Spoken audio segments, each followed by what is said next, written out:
Chapter 3 of the Truth and Reconciliation Commission report, paragraph 75 to 80, underscores the importance of promoting freedom of expression to sustaining peace following Sierra Leone's 11-year civil war. The media, like the judiciary, was accused to be a contributor to the 11-year civil conflict. However, the media had its own share of suffered intimidation and harassment under the seditious libel law. Hence, paragraph 77 of the TRC report notes that the use of sedition and defamation proceeding under the criminal law does not bode well for freedom of expression in Sierra Leone, therefore recommending for its repeal. Since the TRC recommendation report was published, it took Sierra Leone over 2 decades to finally do away with what was described as a very awful law. Following a series of manifesto promises from 3 different leaders, the promise was finally fulfilled by President Bio.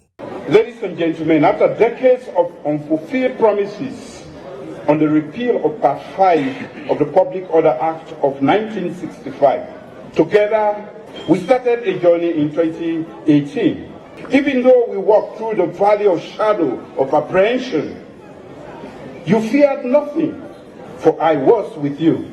We delivered the bravest legal reforms in the media, the repeal of the Criminal Libel Act law.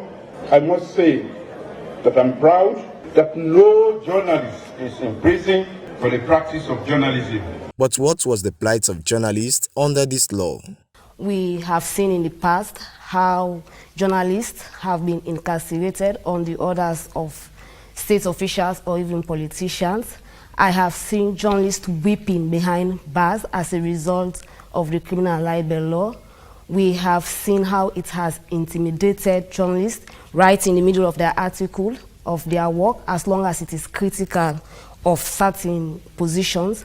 Journalists are being incarcerated. So this is a big relief for the media. The repeal of the law in 2020 by the government of President Bio has brought hope with a seeming sign of freedom for journalists in the practice of their profession. Hence, President of the Sierra Leone Association of Journalists, Ahmed Said Nasrallah, highlights progress since the repeal. That the most fundamental change that has happened in the media, and which we seem to have taken for granted, is freedom. We now have freedom. So the freedom to practice our profession, which we did not have in 2020. I have even forgotten when last I and my executive, when last we visited the CID to secure the release of journalists detained under the obnoxious criminal libel law for doing their work. I'm not aware of any journalist who is in jail in Sierra Leone for what they publish or broadcast or tweet. That is the freedom I am talking about. The repeal of this law has also seen Sierra Leone making progress in the World Press Freedom Index, moving 29 places within the last 2 years from 75 to 49 out of 180 countries. This is also supported by the recent State of the Media report issued out by Media Reform Coordinating Group. Been a significant improvement in terms of media freedom with specific reference to the legislative and the regulatory frameworks. That is to say, we all saw what happened in 2020 when we had the repeal of Part 5 of the 1965 Public Order Act, specifically the issues of criminal and seditious libel. That singular act of repealing Part 5 increased Sierra Leone's ranking in all international press and freedom reports. So we have scored high marks in that area. At least we don't have the law. So in other words, nobody can arrest somebody for criminal libel in Sierra Leone.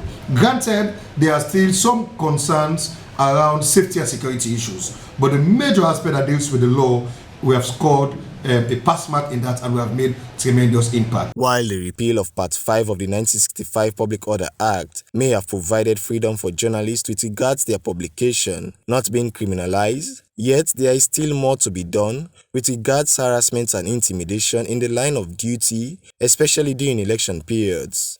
Hence the call for more commitment from government by the Sierra Leone Association of Journalists. We further call on Your Excellency to continue to make commitments to media freedom and media viability across the country. With support from the Media Reform Coordinating Group to the African Transitional Justice Legacy Fund, Ronald Joe Morovia, AYV News, Freetown.